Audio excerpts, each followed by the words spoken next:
Bismillahirrahmanirrahim. Assalamualaikum warahmatullahi wabarakatuh. Alhamdulillahi rabbil alamin. Wassalatu wassalamu ala rasulillahil karim, nabiyyina Muhammadin wa ala alihi wa sahbihi wa dhurriyyatihi wa ummatihi ila yaumiddin wa ba'd.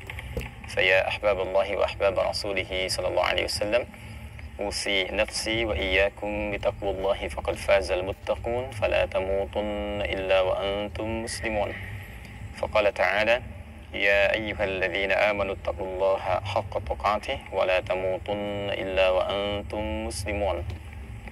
Saudara-saudariku, keluarga besar Mira, Ma'had Islam, Rafi Akhyar dimanapun Anda sekalian berada, semoga kita semua senantiasa disehatkan, dirahmati dan diridhai oleh Allah Subhanahu wa Ta'ala.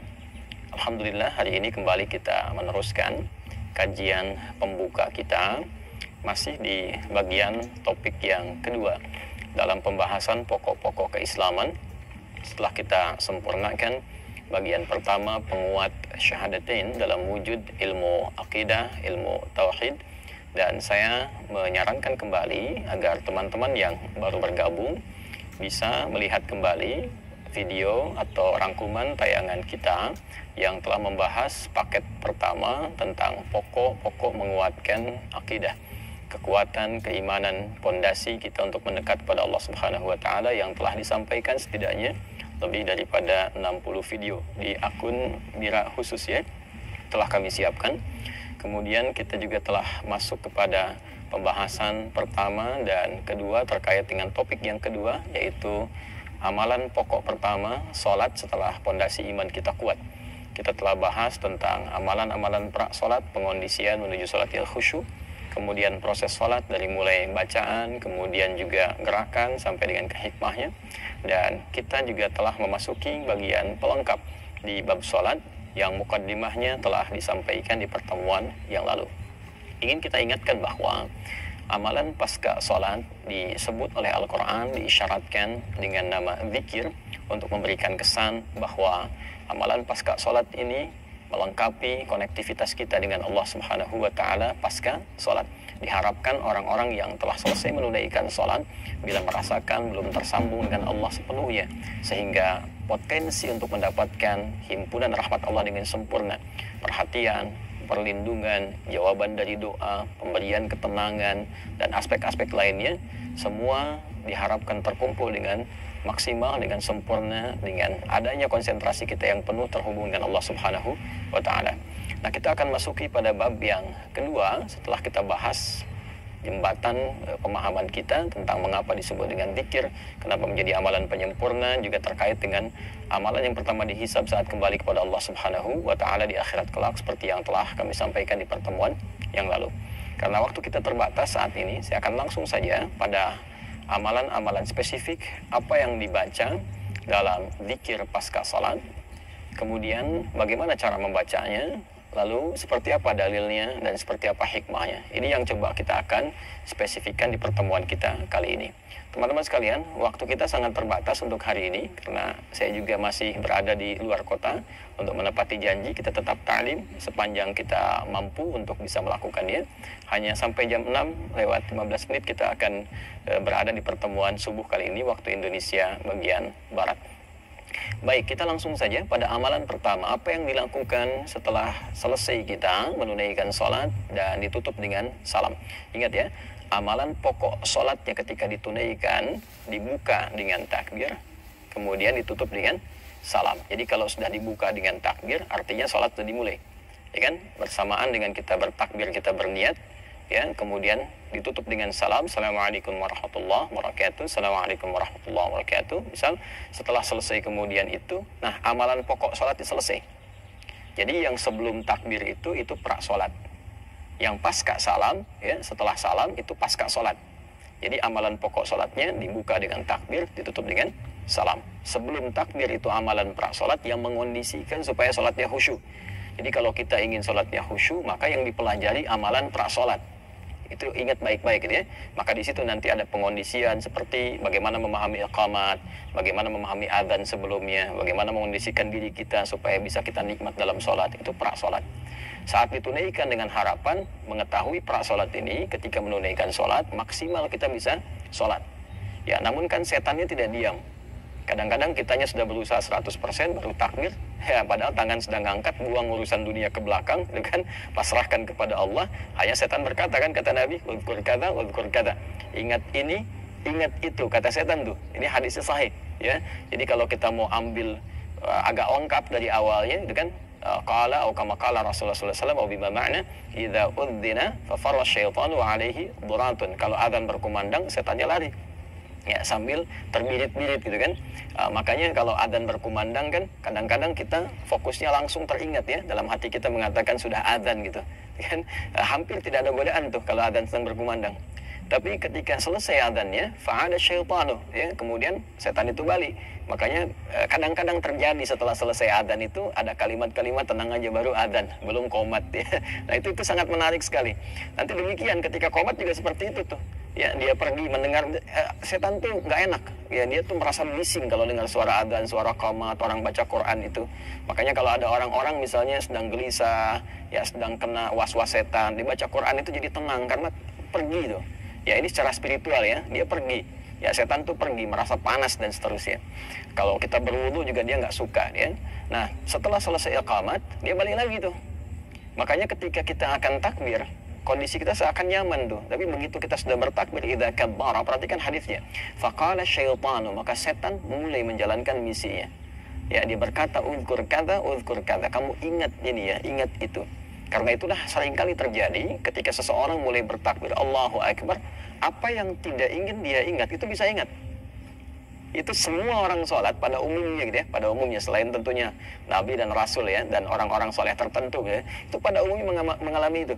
Bisa jadi kunci mobil ingat ada di situ, jemuran belum diangkat gitu kan, anak misalnya belum disiapin bekal sekolah dan sebagainya, bisa terjadi seperti itu. Ya, mungkin saja ketika bertakbir dia masuk. Kata Nabi, hatta la yash'ural musalli kam rakatan yusalli, sampai akan ada kasus terjadi. Jadi kalau Nabi katakan demikian pasti terjadi.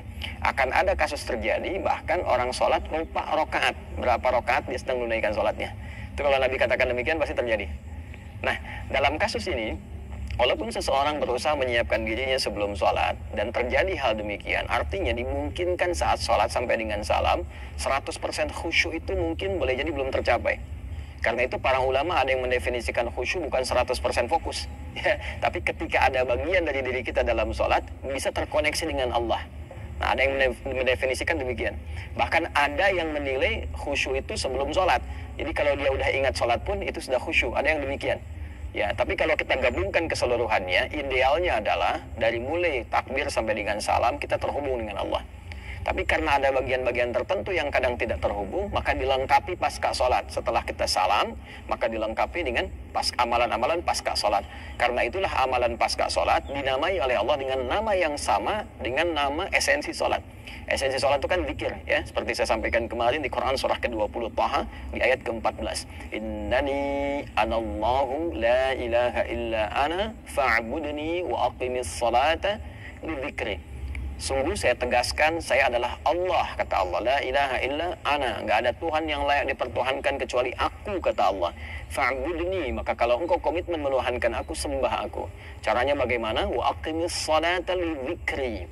Tunaikan oleh kalian salat sebagai zikir kepadaku, ya, untuk mengingat aku, kata Allah, mengoneksikan engkau denganku. Nah, kadang dalam salat seperti tadi saya sampaikan, tidak sepenuhnya orang terkoneksi dengan Allah, nggak 100%. Makanya pasca sholat dilengkapi itu supaya saat meninggalkan tempat sholat kita masih tersambung dengan Allah. Ya, maka dari itulah turun Quran surah keempat An-Nisa ayat 103 itu untuk menegaskan amalan pasca sholat diminta zikir lagi. Fa idza qadaytumus sholata fadhkurullaha. Maka jika engkau telah tuntas mengerjakan sholat, maka berzikirlah cepat kepada Allah. Jadi sholatnya disebut zikir, amalan pasca sholat disebut zikir. Amalan pasca sholat inilah yang diharapkan menyempurnakan amalan yang belum tuntas saat dilakukan dalam sholat. Belum tuntas yang dimaksudkan itu bukan secara fikih, tapi esensinya, ya, esensi atau ketersambungannya dengan Allah Subhanahu Wa Taala. Jadi idealnya pasca sholat itu kita sudah nyambung dengan Allah nih, ya, baik itu dalam keadaan berdiri, qiyaman, wa qu'udan, duduk, ataupun dalam keadaan berbaring, wa ala junubikum. Kalau orang sudah tersambung dengan Allah, itu pasti ingat Allah. Kalau ingat Allah itu nggak mungkin keluar dari masjid tertukar sandal. Nggak mungkin itu. Ya karena mau pakai sandal orang lain kan ingat Allah. Baru sholat ingat. Ya takut diawasi Allah, dilihat. Kalau Anda duduk di kantor habis sholat dulu nih mau ngerjain pekerjaan, nggak mungkin tertukar menuliskan nol, bikin proyek yang tidak jelas. Karena menuliskan baru tahiyat tuh. Tahiyat kan pakai tangan, pakai jemari. Masa jadi tahiyat dipakai maksiat? Itu kalau ingat Allah.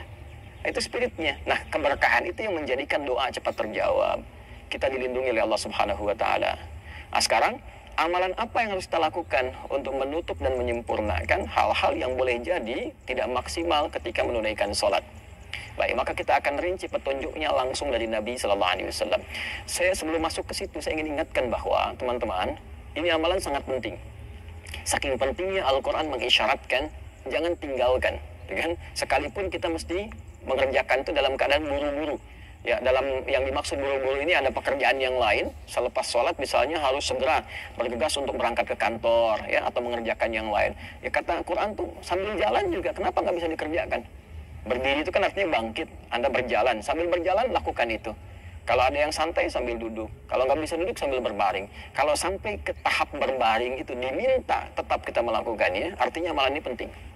Artinya amalan ini penting. Baik, kita masuk ke teknis ya. Kalau sudah teknis bicaranya, maka harus sesuai dengan petunjuk Nabi Sallallahu Alaihi Wasallam. Tidak bisa kita mengarang-arang sendiri, ya. Maka kita masuk ke hadis Nabi Sallallahu Alaihi Wasallam. Teman-teman tolong nanti dicek ya, karena saya sekarang tidak berada di tempat. Artinya biasanya kita nyampaikan di studio, kemudian kita ada bekal-bekal kitab juga. Jadi saya nggak pegang kitab. Nanti teman-teman juga bisa cek kembali. Saya akan sesuaikan kembali ketika kembali ke Bekasi dan ke perpustakaan kita. Tolong dibuka nanti, dicatat dulu saja. Dan insya Allah ini benar, insya Allah benar. Hadis Muslim, nomor hadis 591. Kita catat referensinya dulu. Ya. Nanti saya bacakan sanadnya, kemudian kita masuk ke hadisnya. Hadis riwayat Muslim, Imam Muslim, nomor hadis 591. Baik, simpan dulu yang ini, kita ambil satu dulu karena waktu yang terbatas.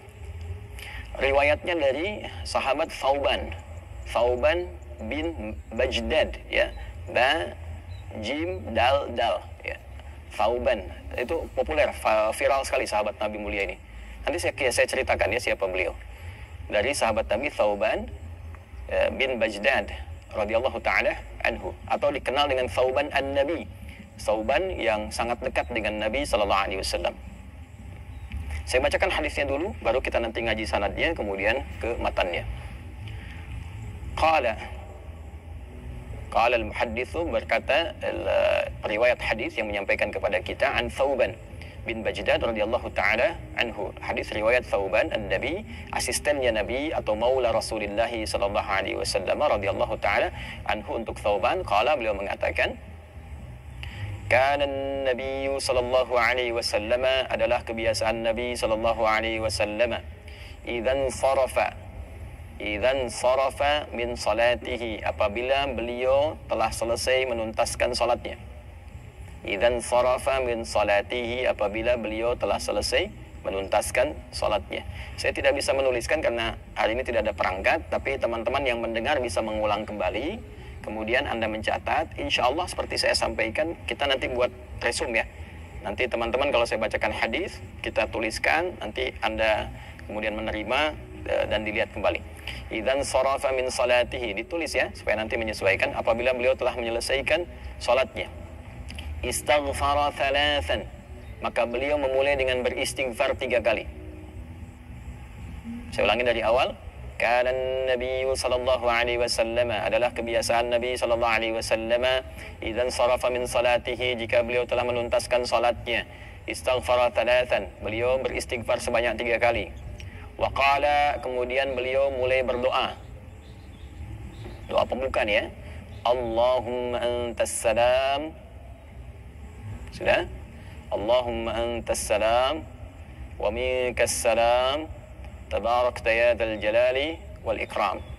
Allahumma antas salam wa minkas salam tabarakta ya dzal jalali wal ikram.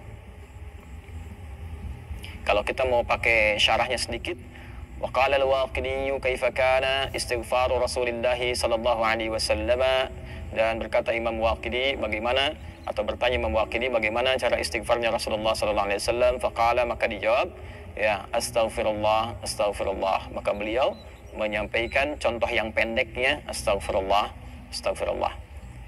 Baik, rawahu Muslim, hadis riwayat Imam Muslim dalam kitabnya Sahih Muslim nomor hadis 591. Tahan ya. Baik, saya mulai dengan sanadnya dulu ya, karena ngaji hadis itu harus dua, ada sanad, ada matan. Sanad itu seperti yang pernah saya sampaikan dulu, yang meriwayatkan, transmisi orang-orang yang meriwayatkan informasi itu dari Nabi Sallallahu Alaihi Wasallam. Inilah indahnya dalam Islam, tidak ada satu informasi pun terkait dengan keislaman yang tidak valid, yang tidak tersambung ke penutur atau penyampai asalnya. Ya, kita Quran punya sanad, ya, dari bacaan kita sekarang sampai ke Nabi, sampai ke Jibril, sampai firman-Nya dari Allah Subhanahu wa taala. Hadis kita punya sanad, bahkan kualifikasinya sangat ketat sampai kembali ke Nabi sallallahu alaihi wasallam. Karena kita waktunya terbatas, saya langsung ke rawi terakhirnya saja. Hadis ini diterima dari orang kepercayaan Nabi, namanya Thauban bin Bajdan. Thauban ini, teman-teman sekalian, meninggal di tahun 54 Hijrah, ya. Ini awalnya di masa-masa era-era jahiliyah, ini seorang budak sampai di era-era awal keislaman. Beliau berasal dari wilayah Hijaz, ya, tepatnya antara Mekah dengan Yaman. Ada yang menyebut daerahnya Surat pakai sin, tapi ya, sin, ra, alif, kemudian ta marbutah. Ada yang mengatakan dari Surat, ada yang mengatakan dari Sabah. Ya, pernah dengar ya, bahkan ada surat Sabah itu kan, surat yang ke-34 itu. Itu Sabah itu wilayah Yaman. Ada yang mengatakan dari Sabah, ada yang mengatakan dari Surat, tapi sepakat bahwa beliau ini dari Hijaz, wilayah Hijaz, ya. Letaknya lebih tepatnya antara Mekah ke Yaman. Kalau kita bikin peta itu, kalau posisinya dari saya ke sini, berarti Yaman tuh ke arah kanan, ya. Yang nanti Syam ke arah kiri. Makanya kan ada rukun Yamani kan? Rukun Yamani itu maksudnya dari arah Mekah itu ke arah Yaman, ke kanan, ya. Kemudian nanti yang Syamali, rukun Syam, kan ada Yamani, kemudian Syamali, Iraqi, Hajar Aswad. Yang ke arah Syamali itu ke Syam, ya, ke arah ke utara, ya. Nah, teman-teman sekalian, kembali ke sini, beliau berasal dari Hijaz, ada yang mengatakan dari Sabah, ada yang mengatakan dari Surat, tepatnya antara Mekah dengan Yaman. Pada saat kemudian terjadi perbudakan pada masa itu, Islam yang pertama kali datang dengan risalah melepaskan manusia dari perbudakan. Maka nanti kita akan lihat ya, kurikulum di Quran ada ayat-ayat itu spesifik turun, ya, yang secara halus gitu, ya, secara halus untuk melepaskan manusia dari perbudakan yang memang sudah sistematik pada masa itu. Jadi memang sudah diterapkan dalam konteks kehidupan sosial, mau sifatnya di Timur Tengah, mau di Eropa dan sebagainya. Ini Islam datang pertama kali 15 abad yang lalu. Sebelum ada konferensi Jenewa, PBB, macam-macam, Islam sudah datang duluan. Maka turun ayat-ayat bagaimana memotivasi orang Islam melepaskan manusia dari perbudakan, ya. Mulai dari skema pernikahan, kalau dinikahi anaknya jadi bebas, mulai dari skema kemudian ada zakat untuk membebaskan perbudakan, kan, dan seterusnya. Nah, maka singkatnya Nabi sallallahu alaihi wasallam membeli Thauban ini lalu dibebaskan oleh Nabi. Itu indahnya. Ya, spiritnya bagi kita sekarang, kalau kita tarik perbudakan sekarang insya Allah sudah tidak ada misalnya, ya. Spiritnya adalah jika orang mengalami kesulitan dalam berkehidupan dan kita punya kemampuan yang Allah titipkan kepada kita, maka amanah itu implementasikan dalam kehidupan, bantu sehingga orang keluar dari kesulitan dia. Itu poinnya. Ya, itu poinnya. Ya, jadi kalau dulu konteksnya perbudakan, kalau sekarang ya boleh jadikan ada yang diperbudak harta, kita ada ilmu, bantu dia keluar. Ya, ada orang diperbudak dengan kedudukan, Anda misalnya punya pencerahan, bantu dengan itu. Jadi orang Islam itu dimanapun berada dia memberikan solusi. Ya, dia mencerahkan sifatnya. Ya, ini poinnya. Maka dibeli oleh Nabi SAW, kemudian dibebaskan. Saat dibebaskan itu, Nabi memberi dua pilihan. Kata Nabi, in syi'ta, kalau engkau berkehendak, engkau bisa ikuti siapapun yang kau mau setelah engkau bebas ini. Tapi pilihan yang kedua, kalau engkau berkenan, engkau bisa menjadi ahli bait. Ya, Masya Allah, ya, pilihannya Masya Allah. Jadi engkau bisa ikuti siapapun yang kau inginkan, ya, mau kemana aja engkau bebas sekarang. Tapi kalau engkau berkenan, engkau bisa ikut saya, kata Nabi, termasuk ahli bait. Jadi termasuk bagian keluarganya Nabi Sallallahu Alaihi Wasallam, artinya yang berkhidmat kepada Nabi. Maka kalau kita insan beriman kan gak ada pilihan lain ya. Ini pilihan yang kedua itu pilihan yang bukan pilihan, tapi bagi kita ada sesuatu yang memang sangat diinginkan, ya, diakui oleh lisan Nabi menjadi ahli baitnya Nabi Sallallahu Alaihi Wasallam. Maka beliau memutuskan untuk menjadi asisten Nabi, dalam bahasa Arab dikenal dengan Maula An-Nabi Sallallahu Alaihi Wasallam, dan sejak saat itu disebut dengan Thauban An-Nabi. Thauban orang dekatnya Nabi Sallallahu Alaihi Wasallam dan berkhidmat kepada Nabi sampai Nabi wafat Sallallahu Alaihi Wasallam, sampai Nabi wafat. Ya, nanti setelah Nabi wafat ini, nah inilah keutamaannya teman-teman. Ini yang ingin saya sampaikan, di ilmu sanad itu selalu ada referensi dan inspirasi. Referensi menguatkan argumentasi, inspirasi membuka ruang bagi kita untuk meneladani. Ya. Jadi ketika kita mendapatkan informasi dari ilmu sanad, misalnya Thauban nih, ya, jangan kemudian terpersepsikan dalam diri kita menjadi seorang asisten itu rendah, membantu itu rendah. Tergantung siapa yang dibantu. Kalau kita bantuin ulama, kita dapat segala yang melekat pada ulama itu. Anda membantu pimpinan, Anda dapat akses kan? Ya. Anda membantu orang yang, ya taruhlah Allah titipkan harta yang luas, Anda mendapatkan bagian dari hartanya. Anda dekat dengan ulama, bantu ulama, Anda dekat dan dapat ilmu ya. Dekat dengan ulamanya, ya ada persoalan dia memohon kepada Allah mungkin lebih cepat terkabulkan ya. Dan yang paling menarik adalah ada ketenangan dalam diri Anda, ada kenyamanan beraktivitas, itu yang mahal. Ya. Dan yang paling luar biasa ilmunya dapat. Yang belum tentu didapatkan tempat lain. Saya bisa sekarang berada bersama Anda. Saya pun melakukan itu. Saya berkhidmat pada guru saya dulu. Ya, ada syekh yang dari Mesir. Saya di rumahnya. Saya bantu gorengin makanan gitu kan. Menemani beliau. Walaupun beliau menempatkan kita juga dengan penempatan yang sangat luar biasa. Tidak menganggap kita sebagai asisten. Tapi sebagai temannya. Gitu kan. Berdiskusi dan sebagainya. Dan terjadi percepatan keilmuan itu mahal sekali. Itu mahal gitu kan. Nah ini yang mahal di tempat lain sulit ditemukan. Di Islam tuh sampai sedetil itu. Maka karena lekatnya dengan Nabi disebut Thauban an-Nabi, dan keseharian dengan Nabi itu mengantarkan beliau mendapatkan hadis-hadis Nabi Sallallahu Alaihi Wasallam, termasuk mengamati ibadah beliau. Ya. Nah yang paling menarik tuh begini, bahkan ada ayat yang turun karena Thauban ini, karena peristiwa Thauban. Jadi saking cintanya dengan Rasulullah SAW karena sudah dekat, melihat akhlaknya, nggak ingin berpisah dan sebagainya. Itu satu kali terlihat oleh Nabi keadaannya kurus kering. Ya tampilannya nggak seperti biasa lah gitu ya. Jadi badannya udah kurus apa. Ditanya oleh Nabi, ya Thauban kenapa kamu begini? Kok tampilan kamu seperti ini? Kata beliau apa, ini sesuatu yang ya kalau saya mungkin di luar gor ini bisa berhenti kita ceramah ya. Tapi kita hadirkan dulu materinya supaya perasaannya kita belakangkan itu kan. Apa kata beliau? Ya Rasulullah gitu kan. Aku ini hari-hari ini sering berpikir tentang Anda gitu. Ya, merenungkan aku kalau jauh dari Anda tuh nggak bisa. Jauh dari Nabi tuh nggak bisa gitu kan. Langsung kepikiran. Ya karena tadinya dekat, melayani Nabi dan sebagainya, mencintai Nabi. Ini orang cinta itu kalau benar-benar dari hati nggak bisa jauh kan. Ada suami istri saja, ya ada rasa cinta yang dalam nggak bisa jauh kan. Ya makanya kalau suami pergi jauh-jauh, nggak ingat keluarga, nggak ada rasa tersambung, nah patut dipertanyakan tuh cinta itu. Anda dengan anak kalau terpisah jauh kan ada perasaan kan. Kadang-kadang nggak bisa jauh kan. Apalagi kalau anak itu sangat dicintai, ya ingat lagi, tanya udah makan belum dan sebagainya. Ya dipikirkan, kadang nggak bisa telepon, Anda doanya mengalir dan seterusnya. Ini dengan Nabi yang memang sangat dicintai. Aku berpikir tentang Engkau ya Rasulullah. Jadi kalau saya berpisah di malam, saya berpisah dengan Anda, kepikiran sampai saya nggak bisa makan. Dan puncaknya adalah, nah ini dia. Ya Nabi, Anda itu orangnya luar biasa, orang paling takwa, ya hamba paling istimewa, Nabi paling hebat.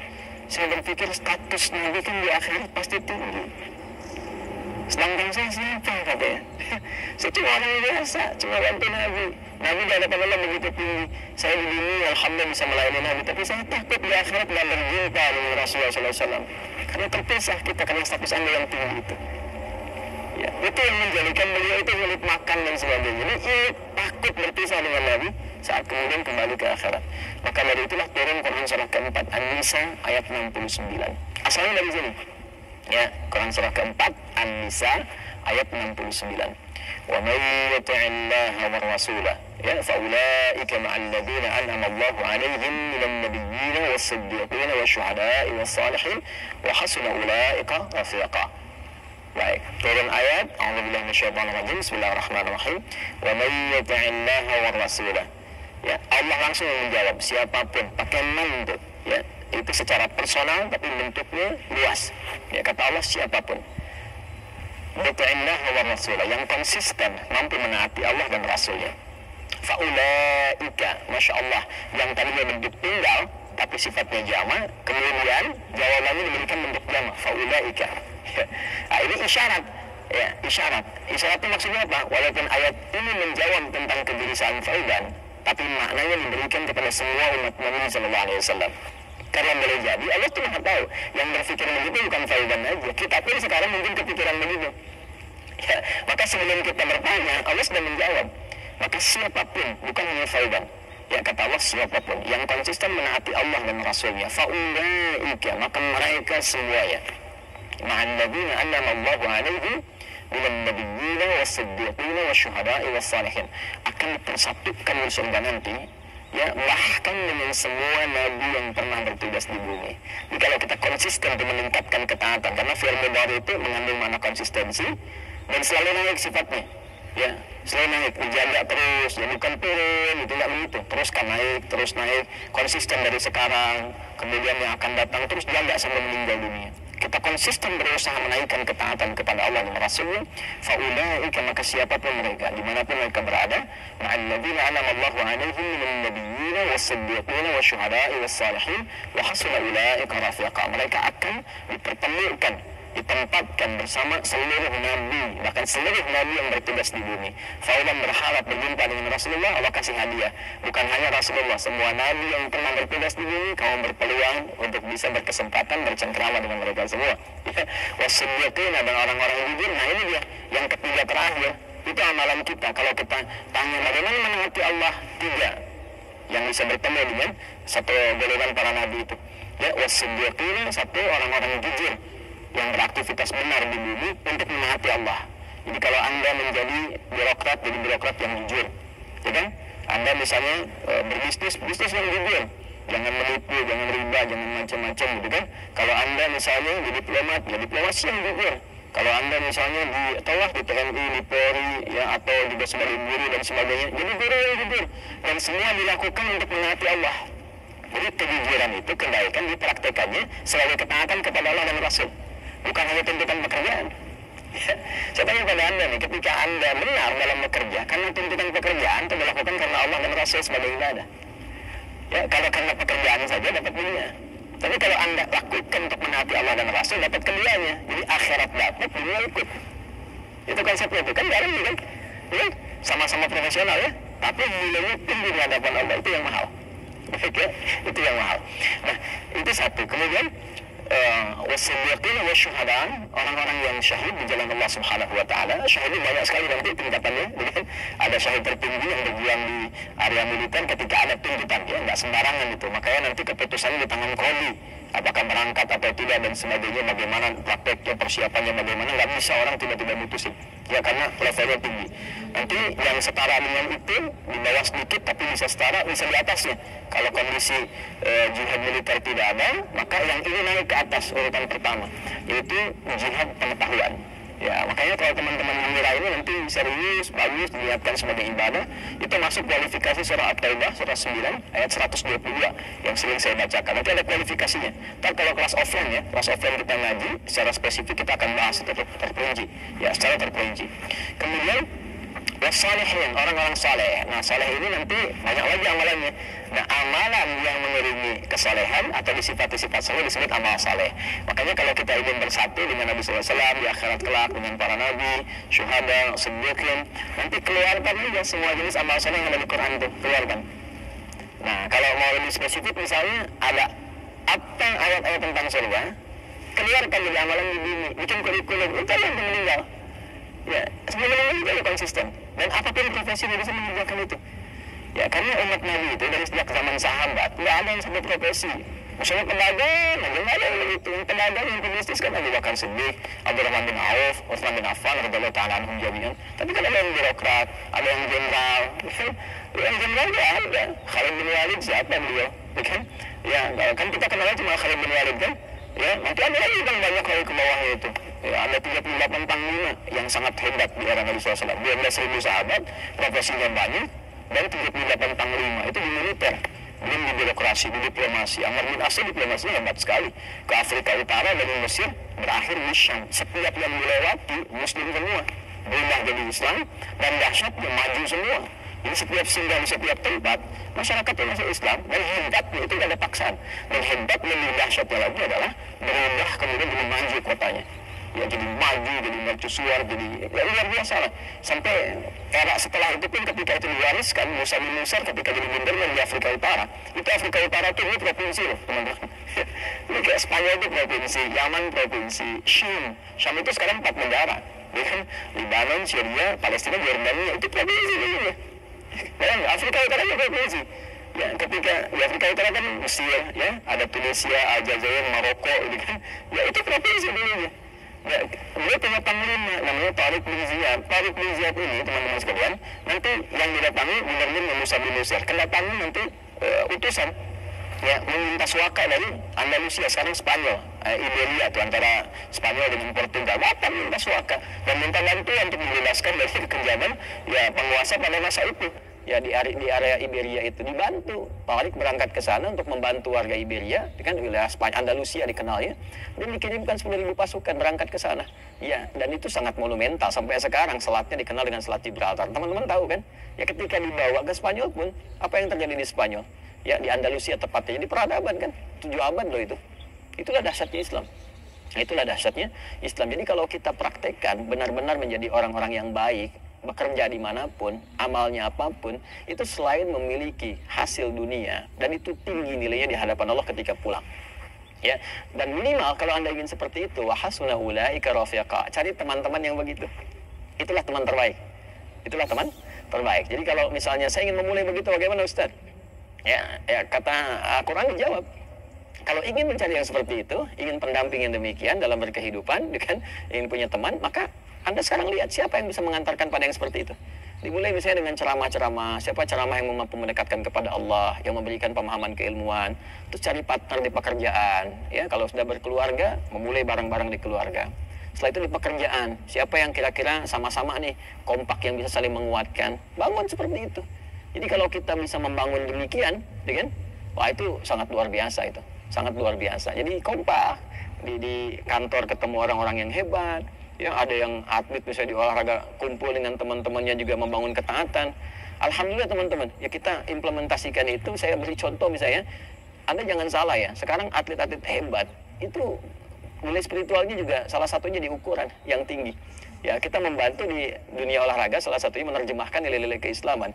Itu sekarang yang juara Asia dan mau ikut nanti kejuaraan dunia di balap sepeda, itu hafal Quran 30 juz. Saya nggak buka namanya itu. Ya, yang kita bimbing juga itu. Ya, terus ada lagi yang lain juga. Ya, ada salah satu atlet voli juga, ya, terkenal hebat, bagus juga. Itu adabnya luar biasa, ketaatannya tinggi. Ya, termasuk di aspek-aspek yang lainnya. Dan sekarang ini kita butuh menerjemahkan keislaman tidak hanya di masjid saja, tidak hanya di majelis ilmu, di semua tempat yang bisa kita berinteraksi, tampilkan nilai keislaman, kejujuran, kedisiplinan, kemuliaan, itu kan? Ya, kemudian juga toleransi pada tempatnya secara proporsional, kebaikan-kebaikan. Jadi risalah dengan perilaku, dengan dakwah itu lebih cepat diterima dibandingkan dengan kata-kata. Wa hasuna ulaika rafiqa, cari teman yang seperti itu. Ya, nah itulah thauban. Maka di antara hadis yang diriwayatkan oleh beliau dari Nabi sallallahu alaihi wasallam, ketika mengamati Nabi pasca salat, amalan pertama pasca salat, balik ya, kisah salat sudah selesai nih. Jadi kalau ada teman-teman terinspirasi, pahalanya ngalir ke sahabat Thauban tuh, radhiyallahu taala anhu. Mudah-mudahan ke kita juga tersambung ya. Nah ini yang dimaksudkan di ilmu Quran, ulumul Quran namanya, di bab tentang asbabun nuzul, kaidahnya berbunyi al-ibaratu bi'umumil lafzi la bi khususis sababi. Hikmah, ilmu, inspirasi tidak dilihat dari kekhususan sebabnya, tapi dilihat dari keumuman lafadznya. Karena ayat tadi umum untuk kita semua, maka kita harus termotivasi. Bila dulu ada sahabat Thauban an-Nabi melakukan itu, maka inspirasi untuk kita harus mengejar bisa seperti itu. Jelas ya? Minimal kita lihat amalan lewat amalan pasca salatnya. Karena Nabi sallallahu alaihi wasallam adalah kebiasaan Nabi sallallahu alaihi wasallam, idzan sarafa min salatihi, kalau beliau tuntas mengerjakan salatnya, istaghfara thalathan, beliau beristighfar 3 kali, menyontohkan kepada kita istighfar 3 kali. Jadi amalan pertama pasca salat, assalamualaikum warahmatullah, assalamualaikum warahmatullah. Anda mau lengkapi sampai wabarakatuh boleh gitu kan? Anda mau assalamualaikum sampai situ boleh. Jadi boleh singkat assalamualaikum, boleh. Kalau di madzhab Maliki itu biasanya yang salam pertama assalamualaikum, kemudian yang kedua assalamualaikum warahmatullah, ya. Kalau Anda mau assalamualaikum warahmatullah boleh, sampai wabarakatuh juga boleh, ya. Itu luas sekali babnya, sudah saya terangkan di bab fikih salat yang lalu. Lalu setelah itu apa amalannya? Sejenak, ya, kemudian langsung kita beristighfar kepada Allah 3 kali. Ya, 3 kali. Yang paling singkat, yang paling pendek tadi dikonfirmasi di syarah gitu kan. Bagaimana bacaannya? Maka Nabi pernah menyontohkan yang paling singkatnya astagfirullah, astagfirullah, astagfirullah. Itu yang paling singkatnya. Jadi kalau kita selesai sholat, misalkan udah salam, kemudian kita istighfar astagfirullah, astagfirullah, astagfirullah. Kalau kita mau misalnya lengkapi juga ya dengan mau panjangkan misalnya boleh astagfirullahalazim, astagfirullahalazim, astagfirullahalazim. Nanti ada terusannya tuh alladzi la ilaha illa huwal hayyul qayyum wa atubu ilaihi. Boleh. Ya. Jadi kalau misalnya buru-buru ya harus segera berangkat dan sebagainya silahkan. Mau sambil berdiri istighfar astagfirullah, astagfirullah, astagfirullah 3 kali. Ya. Baik, ini menarik, kenapa istighfar? Kenapa bukan langsung tasbih, subhanallah, ya kan? Tahmid, alhamdulillah, Allahu akbar. Kenapa istighfar dimulai? Masih ingat teman-teman? Ya, kalau kita sambungkan ke awal tadi, idealnya dan seharusnya saat sholat itu kan terhubung dengan Allah kan? Saat sholat itu harusnya khusyuk kan, terhubung dengan Allah, nyambung kita. Tapi ada bagian-bagian dalam sholat yang kadang-kadang nggak terhubung dengan Allah. Bahkan dimulai dari takbir pun kadang-kadang sudah nggak nyambung. Ya tahu-tahu udah waladolin gitu kan. Padahal tadinya baru takbir tuh. Ya tahu-tahu baru sadar udah waladolin kan. Amin tuh ya. Nah, itu sesuatu yang kurang. Dan akan dilengkapi. Maka ketika akan melengkapi, adab pertama kita minta ampun dulu sama Allah. Seakan-akan kita mengatakan begini, ya Allah, ampuni hamba yang seharusnya tadi dalam sholat ya hamba bisa maksimal terhubung denganmu, tapi ada bagian-bagian tertentu yang kurang maksimal. Maka sebagai adab kita istighfar, astagfirullah, ya Allah saya minta ampun, ya Allah saya minta ampun. Ini kaitan dengan sholatnya ya, ini kaitan dengan sholatnya. Ini bagian yang pertama. Baik, yang kedua ada kaitan juga nanti dengan pembuka doa. Karena doa ini doa yang terbaik itu salah satunya adalah doa yang dimulai dengan istighfar. Doa yang dimulai dengan istighfar. Karena doa itu spiritnya begini. Doa itu kan permohonan yang paling suci, bersih. Nah, akan sampainya kepada Allah yang maha suci. Sedangkan sifat Allah dalam menerima doa disebutkan oleh Nabi, innallaha thayyibun la yaqbalu illa thayyiba. Allah itu maha baik, maha suci, tidak menerima kecuali yang baik-baik saja. Ya, maka permohonan yang baik itu akan sampai kepada Allah yang maha baik jika hatinya baik dan jika dirinya baik. Makanya ada orang-orang yang ketika bermohon kepada Allah, dicontohkan oleh Nabi, dulu ada orang-orang, saya katakan langsung hadis Nabi saja ya. Qala Rasulullah sallallahu alaihi wasallam bima ma'na kama qala Rasulullah sallallahu alaihi wasallam, thumma dzakara rajula asy'atha aghdara yutilu as-safara, ya kan? Yamuddu yadayhi ila as-sama'i fayaqulu ya Rabb ya Rabb. Faqala Rasulullah sallallahu alaihi wasallam anna yustajabu lidzalika famat'amuhu haramun wa mashrabu haramun wa ghudhiya biharamun fa anna yustajabu lidzalik. Nabi mengisahkan seorang lelaki yang menempuh perjalanan panjang yang diniatkan untuk menaati Allah itu berpotensi mengabulkan doa. Makanya kalau sedang safar banyak berdoa. Safar ke yang baik-baik ya, bukan safar ke tempat-tempat gak jelas itu kan. Kemudian setelah itu sampai di situ dia mengangkat tangannya. Orang yang mengangkat tangan untuk berdoa, kata Nabi, innallaha hayyun karimun. Sungguh Allah itu sangat maha mulia dan sangat maha memahami ya keadaan hambanya. Ya, maka ketika hambanya mengangkat tangannya sulit ya untuk tidak terkabul doanya. Cepat bagi Allah mengabulkan doa. Demikian terjemah bebasnya kurang lebih seperti itu. Kemudian dia berkata ya Rabb, memohon dengan al-asmaul husna. Al-asmaul husna, memohon dengan al-asmaul husna mempercepat terkabul doa. Seperti Quran surah ke-17 Al-Isra di ayat 110. Qulid Allah awid ar-Rahman ayyam tad'u falahul asmaul husna. Sebut nama Allah, sebut nama Ar-Rahman. Kalau mau spesifik, pilih salah satu nama di Al-Asmaul Husna sesuai dengan kebutuhan kita. Jadi dia melakukan 3 hal yang seharusnya mempercepat doanya 3 kali lebih cepat dari keadaan biasa. Tapi komen Nabi apa? Kata Nabi, anna yustajabu lidzalik. Bagaimana doanya bisa dijawab? Susah dijawabnya nih. Kenapa? Mat'amu haram, sumber makanannya haram. Kan masyrabu haram, sumber minumannya haram. Ya, kemudian juga malbasu haram, pakaiannya haram, wa ghudhiya biharamin, dan perangkat hidupnya haram. Anna yustajabu lidzalik. Jadi yang haram-haram yang bisa bersumber dari maksiat, dari kesalahan itu menutup kadang-kadang jadi hijab. Ya, semakin tinggi, semakin kuat pekerjaan haramnya, semakin tebal penutupnya. Ya, semakin tebal penutupnya. Tapi kalau haram-haram dosa-dosanya misalnya kecil-kecil, tipis tuh sekatnya. Ya, kalau tipis kan cahaya masih bisa tembus kan. Tapi kalau tebal kan mantul. Itu ilustrasinya begitu. Ya sedangkan Allah kan pemberi cahaya, nurun ala nur. Ya, ini cahaya nggak bisa nyampe tuh kalau Allah berikan, nggak bisa tembus ke kita karena hatinya bermaksiat. Maka untuk membuka itu dengan istighfar. Astagfirullah, astagfirullah, astagfirullah. Makanya kalau orang rajin istighfar tuh, dulu saya pernah ceritakan kan, dan viral juga kisah ini ya, di berbagai kesempatan. Orang rajin istighfar itu kadang-kadang belum minta, Allah sudah kabulkan. Saya tidak harus mengulang tentang kisah tukang roti ya, dan sebagainya gitu. Tapi itu indah sekali, latihan deh, latihan. Sampai istighfar itu di kebiasaan, bukan hanya pasca salat. Ya, di jalan bisa istighfar, duduk di mobil bisa istighfar. Ya, kemudian kita kadang merenung bisa istighfar. Itu kalau sudah menyatu dengan kepribadian kita, Masya Allah, enak itu. Enak, tenang, nyaman. Latihannya salat. Jadi istighfar memberikan fungsi sebagai adab permohonan ampunan kepada Allah karena mungkin tadi tidak sempurna dalam salat, ya kan? Lalu dengan kasih Allah itu diberikan pemaafan dan disempurnakan. Lalu yang kedua, pembuka untuk menyampaikan permohonan dalam doa kepada Allah yang barangkali karena kondisi tidak terkoneksi tadi, ya belum mampu, ya kita menyampaikannya sehingga tidak terjawab dengan maksimal, ya kan? Ya, karena itulah setelah sholat kita beristighfar, pembuka itu dicerahkan dulu hatinya, ditenangkan, lalu memohon. Makanya orang kalau udah istighfar, mintanya itu, apalagi kalau air matanya mengalir, doanya lebih khusyuk dipanjatkan dibandingkan dengan langsung berdoa begitu saja. Gak percaya silahkan Anda cek tuh. Ya, ingat dosanya apa, ini apa, ngalir air mata, minta itu seketika itu cepat sentuhannya ke jiwa. Nah, karena itu nanti bab doanya terletaknya itu setelah itu. Setelah istighfar itu nanti ada doa pembuka dulu, ya.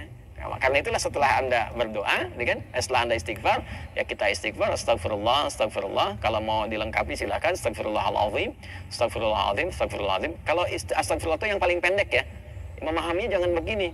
Nabi kan katakannya astagfirullah, jadi harus begitu, tidak. Hadis yang lain banyak juga, satukan di situ, ini dari satu hadis. Ya, dan astagfirullah kalimatnya itu syarah hadisnya. Syarah hadis ketika dikonfirmasi, hadis pokoknya mengatakan istighfar dan beristighfar 3 kali. Nggak disebutkan bagaimana caranya. Kalau kita ngaji hadis, kita temukan ada 3 nih, versi yang pendek, versi menengah, versi yang panjang. Ya, memahaminya bagaimana? Kalau sedang buru-buru, ya kalau mau singkat, astagfirullah, astagfirullah, astagfirullah. Kalau sedang agak santai, astagfirullahaladzim, astagfirullahaladzim. Kalau mau lebih panjang lagi, lebih santai lagi, astagfirullahaladzim. Alladzi la ilaha illa huwal hayyul qayyum wa natubu ilaih, gitu kan? Astagfirullahaladzim, alladzi la ilaha illa huwal hayyul qayyum wa natubu ilaih. Atubu untuk pribadi, natubu untuk banyakan. Ya kan? Jelas ya? Jadi itu yang bisa kita katakan. Tapi 3 kali ini maksudnya sampai merasakan ke jiwa, bukan cuma lihat, bukan cuma di lisan. Ya, lihat, mikir itu sampai ingat, bukan sampai keluar. Jadi sampai ingat ya, sampai betul kalimat yang kita ucapkan mengingatkan kita dengan atau menyambungkan kita dengan Allah Subhanahu wa taala. Astagfirullah, astagfirullah, astagfirullah. Rasakan di hati kita sampai tembus ke jiwa. Baik ya? Nah, setelah kita merasakan itu, mampu merasakan kenyamanan, maka kita mulai membuka ya permohonan dengan menyerahkan semua kemuliaan, keselamatan, kedamaian, ketentraman, kebaikan, kebahagiaan dikembalikan kepada pemiliknya. Ya, keselamatan, kebaikan, kemuliaan, kesuksesan, kumpulan ini disebut salam namanya. Salam. Ya, konsepsinya nanti frame-nya disebut dengan Islam. Din namanya Islam. Ajarannya bentuknya disebut dengan silmi, pemberiannya disebut dengan salam. Makanya di Quran itu ada Islam, ada silmi, ada salam. Islamnya di Ali Imran ayat 19, Inna dina indallahil Islam. Ajarannya kalau sudah masuk Islam, tunaikan menu keislaman dengan sempurna, semampu kita, itu disebut dengan silmi. Kalau masuk Islam sudah beriman, makanya panggilannya ya ayyuhalladzina amanu, ya, kerjakan semua tuntunan dalam Islam, menunya disebut silmi. Maka pindah ke Al-Baqarah ayat 208. Lihat urutannya. Quran surah 3, Ali Imran ayat 19, pindah ke Al-Baqarah ayat 208. Ayat 208 paling kiri ke bawah. Ya ayyuhalladzina amanu dukhulu fis silmi. Kan bukan fil Islam, karena sudah masuk Islam. Hai orang-orang yang beriman yang sudah masuk Islam, udkhulu fis silmi. Ya, kalau sudah masuk Islam, keluarkan menu-menu keislaman sesuai dengan ada yang pokok, kalau itu semuanya, ada yang sifatnya sesuai dengan pilihan-pilihan hidup kita. Kalau Anda di kantoran, apa tujuan Islam untuk di kantor? Apa tujuan Islam di rumah tangga? Apa tujuan Islam untuk sebagai ibu, ayah, merawat anak? Ada semua itu. Ya, kafah secara menyeluruh sesuai kemampuan kita. Oke? Nah, kemudian kalau sudah melakukan itu semuanya, Allah berikan salam seperti Allah berikan kepada orang-orang terdahulu. Contoh Quran surah 19, Maryam ayat 15, ketika Allah berikan pada Nabi Yahya alaihissalam.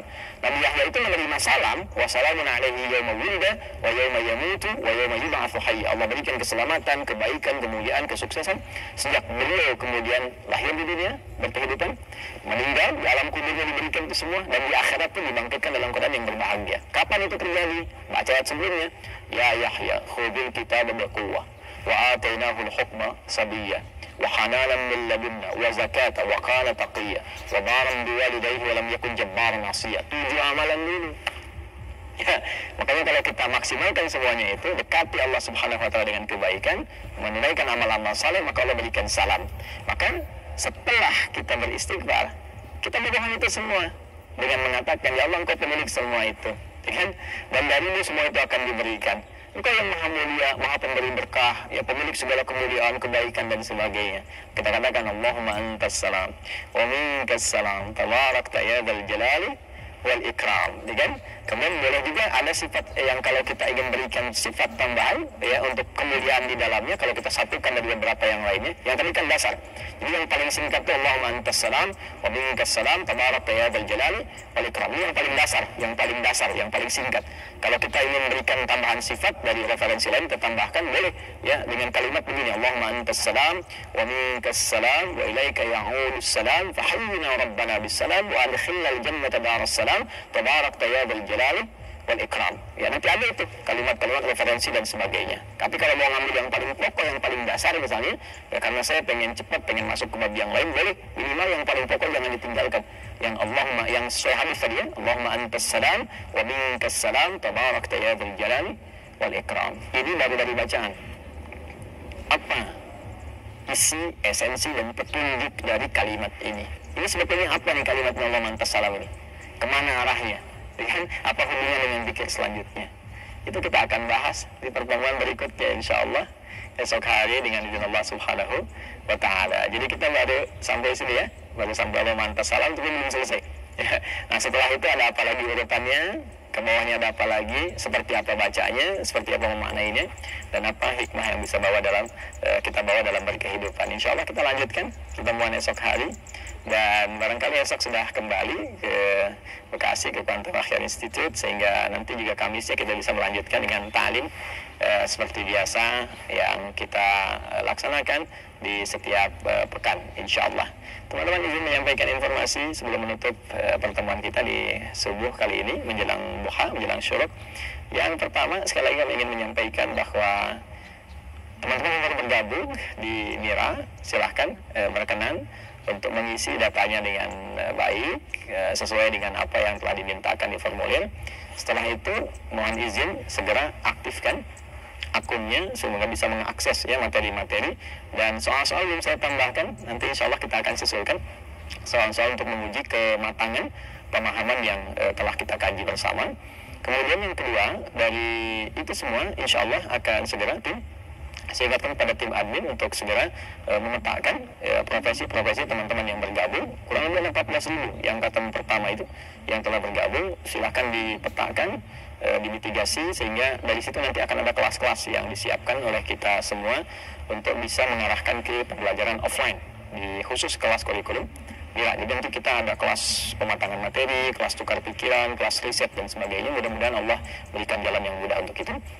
Dan yang ketiga, teman-teman sekalian, ini yang paling penting, saya mohon kepada teman-teman yang di Mira, kurikulum dipelajari dengan benar, dipahami, ya, dan selalu dekat dengan Al-Quran, juga Sunnah. Ya, ini bagian dari pedoman kehidupan yang akan membuat hidup kita itu lebih tercerahkan. Yang terakhir, bagi yang ingin menitipkan anaknya di Pondok Pesantren Mira, silahkan diikuti saja informasinya, datang langsung ke kantor Akhyar Institute, dibawa anaknya, dilihat ketentuannya, ya, mudah-mudahan insya Allah bisa didaftar semua diterima daftar, nanti seleksinya saya pribadi akan seleksi dan mudah-mudahan akan berkesesuaian untuk kita semuanya. Baik, saya akan tutup yang terakhir, mudah-mudahan gerakan untuk menghafal Quran tetap berjalan. Saya rencanakan mungkin sepulang umrah kita akan coba berikan juga satu ruang untuk wisuda teman-teman yang sudah menghafal Quran, dan kita bertemu dengan ahli Quran dengan yang lainnya. Yang lain semangat ya, kan udah disiapkan paketnya. Teman-teman kan berwakaf tuh paket hafalan ya. Ya kalau bagi yang ingin ikut silakan, kan sudah ada tuh alurnya ya. Nah teman-teman yang sudah dapat itu kan gratis tuh, nggak jual belikan ya. Silakan teman-teman hafalkan tuh sampai selesainya, sehingga kita bisa berkumpul di semua kalangan ahli Quran. Sekarang mahasiswa menghafal, di rumah tangga menghafal, diplomat menghafal. Saya lihat di peserta Quran tuh ada yang TNI, ada yang Polri, ada yang macam-macam deh gitu ya. Nah kalau anda nggak boleh, anda ketinggal tuh. Baik, terima kasih untuk pertemuan hari ini. Semoga disehatkan selalu oleh Allah Subhanahu wa taala, dimuliakan, dan yang paling penting diampuni dosa-dosa kita oleh Allah Subhanahu wa taala. Allahumma taqabbal minna innaka antas samiul alim wa tub 'alaina innaka antat tawwabur rahim. Allahumma rabbana atina fid dunya hasanah وفي الآخرة حسنة وقنا عذاب النار. اللهم اجعلنا من المستغفرين، اللهم اجعلنا من المستغفرين، اللهم اجعلنا من المستغفرين، وادخلنا الجنة مع الذين أنعمت عليهم من النبيين والصديقين والشهداء والصالحين وحسن أولئك رفيقا. وصلى الله على سيدنا محمد وعلى آله وصحبه أجمعين، وآخر دعوانا سبحانك اللهم وبحمدك نشهد أن لا إله إلا أنت نستغفرك ونتوب إليك والحمد لله رب العالمين.